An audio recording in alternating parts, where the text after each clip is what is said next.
참 신앙의 표지는 때 묻은 성경도 또 떨리는 목소리의 기도도 아닐 것입니다. 참 신앙의 모습은 우리의 삶에서 기쁨으로 나타나게 되어 있습니다. 하나님께서 주신 것, 하나님께 받은 것으로 인해 측량할 수 없는 그 은혜로 인해서 우리의 삶에 기쁨이 가득 흘러 넘쳐서 우리의 삶이 변화되고 또 그 기쁨으로 가득 넘쳐나는 모습의 삶을 살아가게 된다는 것이죠. 사도 바울 역시 계속해서 이 기쁨을 강조하고 있습니다. 몇 번씩 말해도 아깝지 않을 만큼 계속해서 이 기쁨을 강조하면서 이야기를 하고 있는데요. 기쁨은 곧 행복 지수와도 같습니다. 행복하면 우리는 기쁩니다. 그래서 우리는 우리 삶 속에 행복한 일을 찾기 위해서 노력을 하죠. 기쁘기 위해서 노력을 하는 것이죠. 행복한 일들이 많이 있기를 원하고 또 웃을 날만 있으면 좋겠고 이렇게 생각을 합니다. 그런데 이 행복이란 것은 각각의 지체마다 각각의 사람마다 다 기준과 목적이 다 다릅니다. 그러기에 여러 가지 행복의 조건들을 충족시키면서 살아가게 되죠.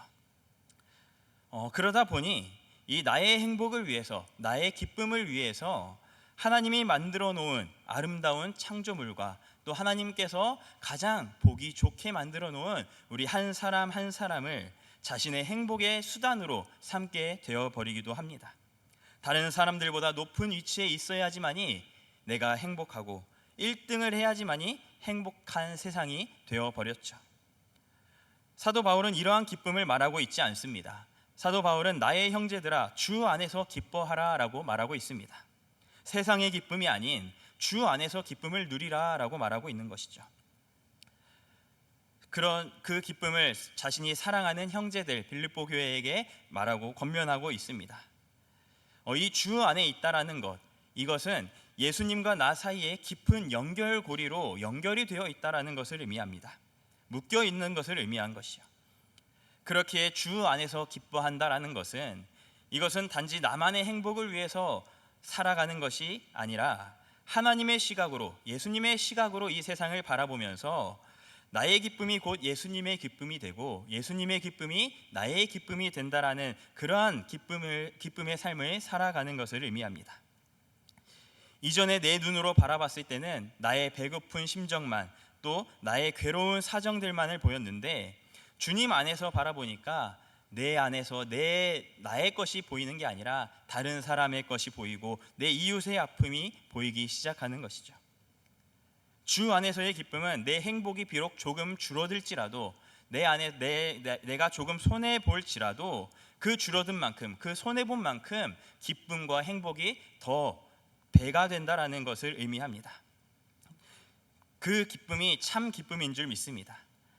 사도 바울은 이렇게 자기의 사랑하는 형제들, 주 안에서 하나 된 그리스도인들, 주님을 믿고 따르는 그 빌립보 교회의 형제들에게 향해 이렇게 권면하고 있습니다. 사랑하는 형제들아, 너희가 주 안에서 항상 기뻐하라.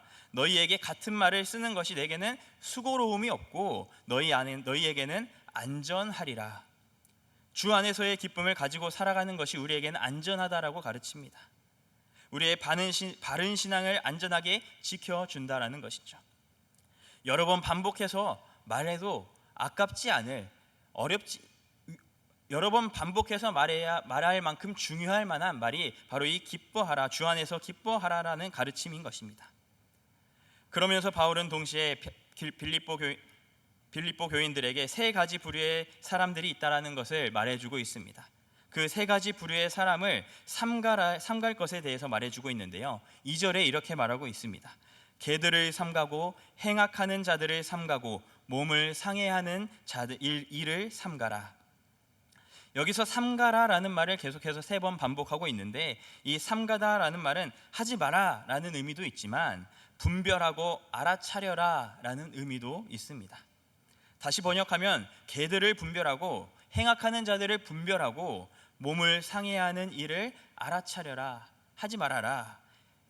지금 빌립보 교회에 나타난 거짓 교사들을 조심할 것에 대해서 계속해서 강조하면서 이 3장을 통해서 거짓 교사들을 본보기 삼는 것이 아니라 바울과 자신의 동역자들을 닮아 참된 신앙을 지키며 살아가기를 바울은 간절히 원하면서 이들에게 권면을 하고 있는 것입니다.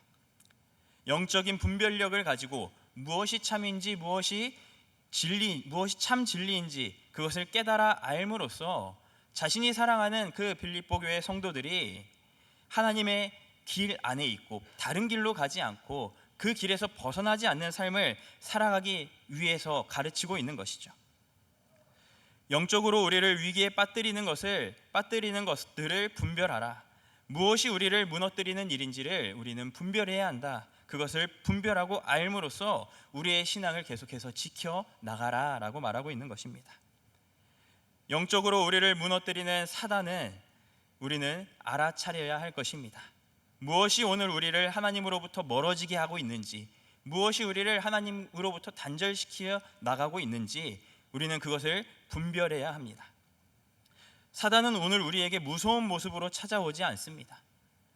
험악한 모습으로 우리에게 두려움을 주는 그러한 위압감 있는 모습으로 찾아오는 것이 아니라 오늘 우리에게 너무나도 익숙하고 너무나도 편하고 너무나도 필요한 것으로, 우리가 혹할 만한 것으로 그렇게 우리를 찾아오는 것입니다. 그래서 분별하기에 너무나도 어렵습니다. 하나님의 이름을 위해서 하는 것처럼 포장해서 사단의 유혹에 넘어가 내 뜻, 내 우상을 만들어서 섬기는 일들이 우리에게 너무나도 많아집니다. 그러기에 우리는 이 영적인 분별력이 우리에게 필요한 것이죠. 여기서 개들을 삼가고 행악자들을 삼가고 몸을 해하는 자들을 삼가라라고 말하는 말, 이것은 개는 성경에서는 부정적인 의미로 등장을 하게 됩니다. 특히 유대인들이 이방인들을 지칭할 때 쓰는 말이 이 개라는 표현이었습니다. 이것은 예수님께서도 사람들을 개라고 표현한 적이 있었는데, 수로보니게 여인이 예수님께 내 아들을 좀 고쳐주세요 라고 이렇게 부탁을 하자 예수님께서는 이렇게 말씀하셨습니다. 마태복음 15장에 이렇게 말씀하십니다. 대답하여 이르시되 자녀의 떡을 취하여 개들에게 던짐이 마땅하지 아니하리라. 그러자 이 수로보니게 여인이 여자가 이르되 주여 올소이다마는 개들도 제 주인의 상에서 떨어지는 부스러기를 먹나이다 하니, 이 예수님께서 이 여인의 그 믿음에 깜짝 놀랐습니다. 요즘은 강아지들을 아이처럼 키우죠. 반려동물로 많이 키웁니다. 강아지가 먹는 것부터 또 강아지 수영장도 있고 카페도 있고 심지어는 장례식장까지 생겼습니다. 반려견 장례 지도사도 하나의 직업으로 있더라고요. 요즘 같은 세상에 이 개들을 삼가라라고 말하면은 아마 욕을 많이 먹을 것 같습니다. 그러나 여기서 이 개라고 표현된 것, 이 성경 시대에 개라고 표현되는 그 의미는 정의와 공의와 인애의 삶을 살지 않고 자기의 욕망에 따라 살아가는 그 사람들을 지칭하면서 사도 바울은 개라는 표현을 쓰고 있습니다. 여기서 이 개라는 말은 유대주의자들을 가리키면서 말하고 있는 것인데요, 이 유대주의자들을 가리키면서 말하고 있는 것입니다. 그리고 그 뒤에 행악하는 자들, 이것은 무가치하다, 또 나쁘다, 파괴하다, 파괴적이다라는 이러한 의미인데, 이러한 이들을 조심하라고 하는 것, 이것은 개들과 비슷한 사람들의 부류를 말하고 있습니다. 그리고 몸을 상해하는 자들을 삼가라.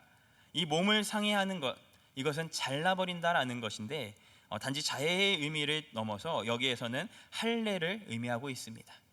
할례파를 의미하는 것이죠. 구원은 할례를 받아야지만이 구원에 이를 수 있다라고 말하는 그 사람들을 의미하는 것입니다.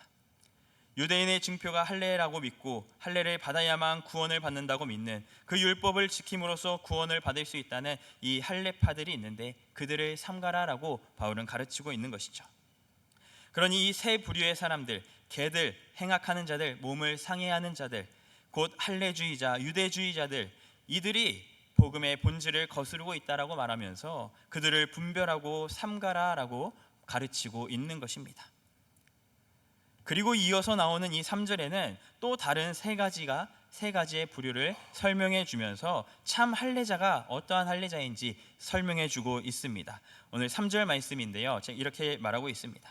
하나님의 성령으로 봉사하며 그리스도 예수로 자랑하고 육체를 신뢰하지 아니하는 우리가 곧 할례파라.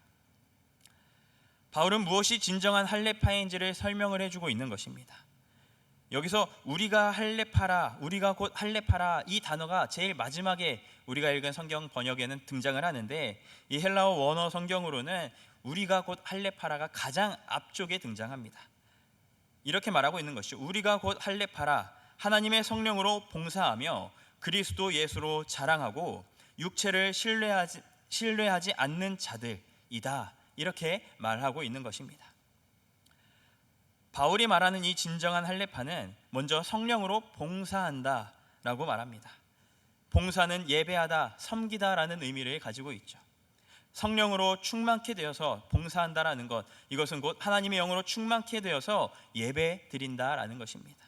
이들이 진정한 할례파라고 말하고 있는 것이고, 두 번째로는 그리스도 예수로 자랑한다라고 말하고 있는데, 이는 곧 예수님께서 주님이 주시는 그 자유로움 속에, 주님이 주시는 참 기쁨과 그 힘들고 어려움 상황 속에서도 주님을 통해서 다시 일어날 수 있는 힘, 나를 자랑하는 것, 내 힘과 내 능력을 자랑하는 것이 아니라 예수 그리스도께서 우리에게 허락한 그 은혜를 자랑하는 것, 이것이 예수로 자랑하다라는 그러한 의미, 이것이 진정한 할례파다라고 말하고 있는 것입니다. 그리고 마지막으로 바울은 육체를 신뢰하지 않는다라고 말합니다. 여기서 말하는 육체, 인간의 몸뚱이를 가리키기도 하지만 그 인간 자체를 의미하는 것이기도 합니다. 즉 오늘날에는 내 명예, 그리고 내 스펙, 우리의 자녀의 스펙, 능력과 권력과 이러한 것들을 신뢰하지 않는다라는 것이죠. 이것이 참 할례파의 참 그리스도인이라고 사도 바울은 가르치고 있는 것입니다. 그러면서 바울은 자신이 어떤 사람이었는지, 자신이 이전에 예수님 만나기 이전에 내가 어떤 인간이었는지, 지금 저들이 비교했을 때 나도 꿀리지 않을 만한 과거의 여러 스펙들을 가지고 있었는데, 그 자신이 그러한 사람이었다는 것을 4절부터 6절까지 자신의 과거 그 이력들을 설명해 주고 있습니다. 4절부터 6절까지 바울은 이렇게 말합니다. 그러나 나도 육체를 신뢰할 만하여 만일 누구든지 다른 이가 육체를 신뢰할 것이 있는 줄로 생각하면 나는 더욱 그러하니, 나는 8일 만에 할례를 받고 이스라엘 족속이요 베냐민 지파요 히브리인 중에 히브리인이요 율법으로는 바리새인이요 열심으로는 교회를 박해하고 율법의 의로 흠이 없는 자라. 자신의 그 과거의 이러한 모습을 설명하고 있습니다. 바울의 스펙을 우리는 잘 아실 것입니다. 바울은 율법에 따라 8일 만에 할례를 받은 전형적인 유대인이었고, 또 이스라엘 민족에서 왔을 뿐 아니라 베냐민 지파였다. 이 베냐민 지파는 어떤 지파였나요? 이스라엘의 초대 왕 사울을 배출한 지파였습니다. 또 바울은 히브리인 중에 히브리인이었고, 율법으로는 바리새인이며 최고의 학문을 자랑할 만한 그 가말리엘의 문학생으로서 학문을 배운 엘리트 중에 엘리트였던 사람이었습니다. 출생에서뿐만이 아니라 바울의 업적은 어떠했나요? 그들이 자랑스러워할 만한, 바리새인으로서 자랑스러울 만한 업적들을 많이 이뤘습니다. 바울은 열심을 다해 교회를 박해하였고, 그 율법을 잘 지킴으로써 자신이 죄가 없다, 죄로에 대해서 흠이 없다, 율법에 대해서 흠이 없다라고 자신의 업적을 그렇게 여겨왔던 사람이라고 말합니다. 바울 자신은 지금 내 과거가 너네들보다 더했으면 더했지 못하진 않았다, 이렇게 말하고 있는 것이죠. 그러나 그랬던 바울이, 그러한 모습에 있었던 바울이 세상이 주는 유익과 세상의 고급 스펙을 다 가졌던, 더 이상 높아질 것이 없을 만한 그 위치에 있던, 자랑거리가 많았던 그 바울이 그리스도를 만난 후에 이것들을 다 해로 여긴다라고 말합니다. 바울은 그 어떤 사람보다 꿀리지 않은 이전의 삶의 모습으로 살아왔었지만, 그리스도를 얻음으로써, 그리스도를 만남으로써, 그리스도를 경험함으로써 자신의 삶이 변화되어졌고, 그 화려한 스펙들이, 여러 자랑들이 다 해로 여겨지고 배설물로 여겨질 수밖에 없었다라는 것을 깨달았던 것이죠. 왜냐하면 그 어떤 것보다도 그리스도를 아는 그것이, 그리스도를 아는 그 은혜가 그 어느 자랑거리보다 더 크고 위대한 것임을 깨닫게 된 것입니다. 그리스도를 아는 지식이 무엇인가요? 그리스도를 아는 것, 그것은 십자가에 대한 그 사랑에 대한 그 지식이, 십자가에서 예수 그리스도가 흘리신 그 보혈의 피가 하나님의 한없는 사랑이라는 것, 그것이 내게 주어진 은혜라는 것을 깨닫는 그 아는 것입니다. 그 지식, 그리스도를 아는 지식을 얻게 되자 사도 바울이 어떻게 변하게 됐냐? 8절 후반절에 이렇게 고백합니다. 내가 그를 위하여 모든 것을 잃어버리고 배설물로 여김은 그리스도를 얻고 9절에 그 안에서 발견되려 함이니 내가 가진 의는 율법에서 난 것이 아니요 오직 그리스도를 믿음으로 말미암은 것이니 곧 믿음으로 하나님께로부터 난 의라. 사도 바울은 지금까지 율법이 던져주던 그 의를 위해서 열심을 다해서 살아왔습니다. 율법을 지켜야지만이 자신의 신앙이 참 신앙이라고 믿고 따라오던 사람이었습니다. 그 율법을 지킴으로써 그 공로가 자기에게 의가 되어 있었던 사람이었습니다. 그래서 그는 열심을 다해 그 율법을 지키면서 그 율법대로 살아왔던 그 인생에, 율법에 흠이 없던 그 인생에 그리스도를 얻는 그 순간에, 십자가에 달리신 그 사랑을 알게 된 그 순간에, 그 지식이 바울에게 깨달아진 그 순간에 예수 그리스도께서 다메섹 도상에서 바울을 찾아가 만나 주심으로 자신의 사랑을 알게 해주신 그 순간에 자신이 이전에 행했던 그 모든 것들을 다 배설물로 여기고 이제는 자신의 삶을 철저히 부정해 버리게 되는 삶으로 변하게 된 것이죠. 그러면서 바울은 자신이 알게 된 그 의는 율법에서도 난 것도 아니고 개인의 능력으로 내 열심을 다해서 얻은 것도 아닌 오직 하나님께로부터 난 의다라고 말해주고 있습니다. 내가 믿습니다 라고 고백을 하지만 그 믿음조차도 하나님께서 우리에게 허락하신 그 믿음이 있었기에, 성령님께서 우리에게 주신 그 믿음이 있었기에 그것이란 사실을 알게 된 것이죠. 믿음은 조건이 아닌 하나님의 선물입니다. 로마서 3장 23절과 24절에는 이렇게 말하고 있습니다. 모든 사람이 죄를 범하였음에 하나님의 영광에 이르지 못하더니 그리스도 예수 안에 있는 속량으로 말미암아 하나님의 은혜로 값없이 의롭다 하심을 얻은 자 되었느니라. 우리의 믿음은 하나님이 자신의 한량없는 사랑을 베풀어 주심으로 우리에게 은혜를 베풀어 주신, 값없이 은혜를 베풀어 주신 것입니다. 우리의 어떠한 공로나 내 능력, 내 힘, 내가 교회에서 하는 그 사역들, 이러한 것들로 우리에게 주어진 것이 아닌 하나님의 주권적인 은혜가 있었기 때문에 우리에게 주어진 것이죠. 하나님의 선물인 것입니다. 오늘 우리는 하나님께서 우리에게 그 믿음을 알게 하셔서 그리스도를 얻게 되는 은혜가 우리에게 있게 되었습니다. 그리스도를 얻음으로써 우리는 이전과 다른 삶을 살아가게 되었습니다. 하나님께로부터 난 그 의로 말미암아 우리는 새 사람이 되어서 그것이 우리의 유일한 자랑이 되고 주 안에서 참 기쁨을 우리가 누릴 수 있게 된 것이죠. 청년부 수련회가 어제 이제 잘 마치게 되었습니다. 청년들이 이렇게 캠프에 참여했던 것은 처음이라고 저는 들었습니다. 수련회에서 말씀으로 아주 후드려 맞고 온 것 같습니다. 처음 시작부터 끝까지 말씀, 기도, 찬양, 그리고 말씀, 기도, 찬양, 다른 게 없이 말씀과 기도 집중적인 수련회였습니다. 여러 다른 프로그램들도 없었습니다. 5분의 강사 목사님이 오셔서 그들의 마음 가운데 불을 지펴 주셨던 것 같습니다. 그들이 말씀을 듣고 뜨겁게 기도하고 목 터지게 기도하면서 울면서 기도하는 여러 청년들의 모습을 보았습니다. 그 모습이 참 은혜가 되었던 것 같습니다. 우리의 청년들뿐만이 아니라 그곳에 모인 1000여 명의 수많은 청년들이 하나님 앞에 그렇게 울부짖고 그렇게 뜨겁게 기도하고 뜨겁게 찬양하면서 하나님을 만나고 하나님을 아는 지식을 얻고자, 하나님을 얻고자, 그리하여서 변화된 삶을 살아가고자 그 안에서 뜨겁게 울부짖었습니다. 분명히 하나님께서 우리 청년들을 만나 주셨을 줄 믿습니다. 그리고 그 마음 가운데 불씨를 심어 주셨을 줄 믿습니다. 이제 그 청년들이 그리스도를 얻어 발견되어지기 위해 어떠한 삶을 살아가는지 우리 성도님들께서 주목하면서 기도해 주면서 바라봐 주셨으면 좋겠습니다. 우리의 삶에 그리스도가 찾아오면 그 감격을 주체할 수가 없어서 변화된 삶을 살아갈 수밖에 없게 될 것입니다. 그들에게도, 이 청년들에게도 이전의 것은 다 해로 여기고 오직 그리스도를 만나 변화된 삶을 살아가 참 하나님이 주시는 그 참 의를 가지고 살아가는 귀한 청년들이 되도록 계속해서 기도해 주셨으면 좋겠습니다. 당장의 변화가 되면 너무 좋지만 당장 눈앞에 그러한 모습이 아닐 수도 있습니다.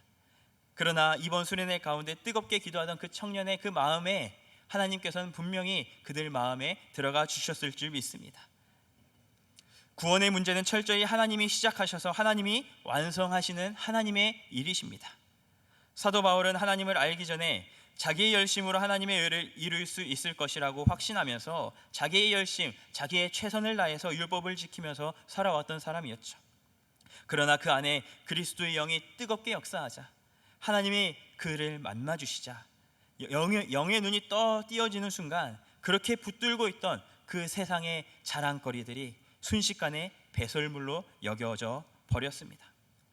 내가 열심히 의를 행한다고 한 것이 하나님 앞에서 죄를 짓고 있었다는 것, 그것이 깨달아졌던 것입니다. 그것을 깨달아 알 때 개들이나 행악하는 자들이나 또 몸을 상해하는 자들이 말하는 그 거짓 복음에 흔들리지 않으며 자신의 자랑을 해로 여김으로써 오직 나의 자랑은 하나님 한 분뿐이십니다라고 고백하게 될 것입니다. 세상의 부귀와 영화, 권세, 쾌락이 아직 하나님보다 더 좋아 보이는 이유, 그래서 그것을 배설물로 버리지 못하여 심지어 그것을 달라고 주님께 간청하고 있는 그 우리의 모습, 아직 우리의 가치관이 변하지 않았기 때문입니다. 하나님을 아는 지식이 우리에게 주어질 때, 하나님으로부터 난 의를 우리가 알아갈 때, 우리는 세상의 명예, 물질, 외모, 직위 이러한 것들 자랑하던 우리의 삶을 다 포기되어지고 오직 예수 그리스도만을 자랑하는 사람이 될 줄 믿습니다. 이것은 예수 그리스도를 맛보지 않고는 불가능한 일입니다. 예수 그리스도를 경험하지 않고서는 불가능한 일입니다. 오직 하나님께로부터 난 그 의로만이 우리를 변화시켜 주실 것입니다. 그것이 우리에게 값없이 주어진 하나님의 한량없는 사랑입니다. 우리의 신앙의 여정은 조금 불편해야 할 것입니다. 조금 힘들어야 할 것입니다. 불편하지 않으면 우리의 신앙은 편하게 된다면 우리는 그 신앙이 익숙해질 것입니다. 잔잔한 상태에 우리의 마음은 점점 고인물이 되어질 것이고 그 고인물은 썩어져 가고 그 안에 죄가 틈타서 사단이 우리와 주님의 사이를 멀어지게 할 것입니다. 그러나 우리의 마음 가운데 조금 불편한 마음이 있다면, 힘들다면 우리에게 갈급한 마음이 생기게 될 것입니다. 사슴이 시냇물을 찾듯이 철저히 우리의 하나님의 은혜를 간구하게 될 것입니다. 그리스도께서 그 주시는 그 크신 사랑에 감사하며 더욱이 주님의 십자가만 붙들고 주님께 더 나아가는 그러한 우리 모두가 되시기를 간절히 소망합니다. 함께 기도하시겠습니다. 사랑과 은혜가 많으신 하나님 아버지, 감사합니다. 자격 없고 연약한 우리였지만 하나님께서 자신의 전부를 우리에게 주시고 하나님을 아는 지식을 우리에게 알게 하시고 우리에게 하나님을 믿게 하는 그 믿음을 허락하신 하나님, 감사합니다. 그리스도를 만남으로 이전에 좋은 것, 자랑의 것을 다 해로 여기고 오로지 주님만이 나의 자랑임을 고백하는 우리 모두가 되게 하여 주시옵소서. 하나님을 알고 하나님을 바로 알고 그 하나님만 따라 순종하며 하나님께로 더 가까이 나아가는 귀한 우리 모두가 되게 하여 주시옵소서. 감사드리며 예수님의 이름으로 기도드립니다. 아멘.